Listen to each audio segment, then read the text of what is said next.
हल्ला से जूते पिटैनी हम पगली के प्यार में। हल्ला से जूते पिटैनी हम पगली के प्यार में।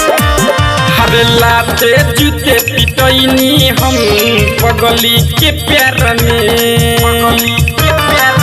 हल्लाते जूते पिटैनी हम पगली के प्यार में। फोनवा कइलस रात में मिले चले गईनी बात में मिले चले गईनी बात में।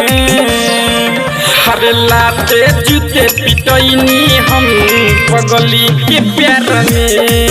हल्लाते जूते पिटैनी हम पगली के प्यार में। हल्लाते जूते पिटैनी हम म्यूजिक बाय शशि भूषण स्नेही।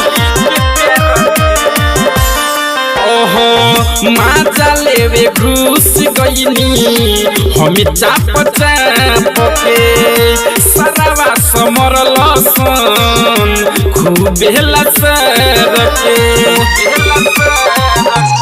ओहो माजा लेवे घुस गईनी हमी चाप के सरवा समरल सन हम के लसर के। केतनो गोड़ हाथे धइनी कबहू न पहुँच पैनी रहल सन खाल में।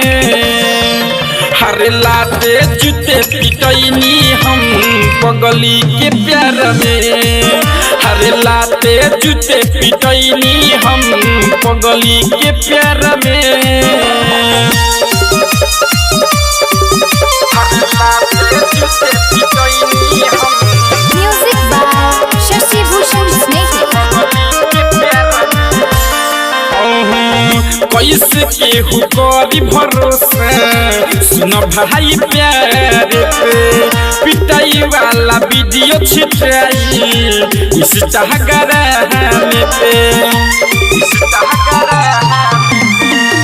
कैसे केहू करी भरोसा सुन भाई प्यार पे। पिटाई वाला वीडियो छिटाई इंस्टाग्राम पे। बाबा मजनू चाचा रामायण अनिल अनमोल शुक्ल समरिया अजय फसले जाल में। हल्लाते जूते पिटैनी हम पगली के प्यार में। हल्लाते जूते पिटैनी हम पगली के प्यार में। सोनी रिकॉर्डिंग स्टूडियो हनुमान मंदिर तेलहिया।